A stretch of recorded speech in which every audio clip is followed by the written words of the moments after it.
enlevé le pansement et que j'ai revu la plaie, j'ai de nouveau mal.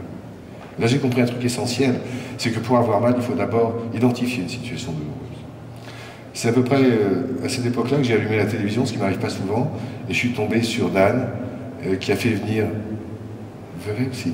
Qui a fait venir quelqu'un sur une scène qu'il ne connaissait pas et qui, en quelques secondes, l'a transpercé sans qu'il ressente la moindre douleur.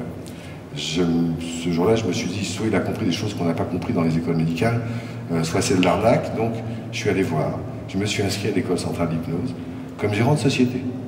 J'ai rien dit, et je l'ai vu faire, et c'est absolument saisissant, et c'est ce que je vais essayer de vous faire comprendre aujourd'hui.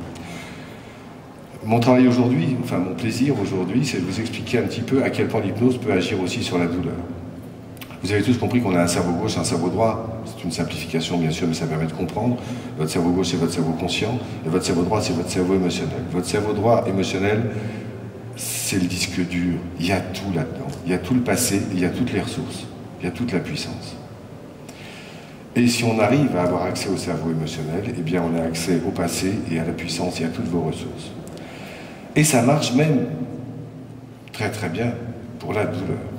La douleur, avec votre cerveau gauche conscient, vous êtes tous persuadés, comme je l'étais, que c'est un truc évident. Vous avez tous eu mal, ça ne se discute pas. On a mal. Ça ne se discute pas. Oui, bien sûr.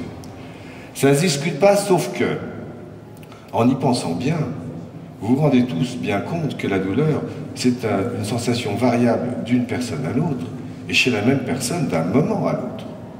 On va prendre deux exemples. Et comme d'habitude, malheureusement, l'exemple des femmes sera beaucoup plus noble et généreux que l'exemple des hommes. On va dire, mesdames, l'exemple des femmes, on commence, c'est plus joli. Vous avez 20 ans. C'est le grand rendez-vous amoureux de votre vie.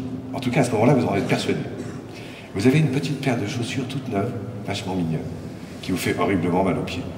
Mais elles sont tellement mignonnes que vous ne pouvez pas vous passer de ces chaussures. C'est absolument essentiel. Donc vous y allez avec vos petites chaussures toutes neuves qui font mal aux pieds. Et vous avez mal aux pieds pendant tout le voyage aller. J'en vois une qui se marre.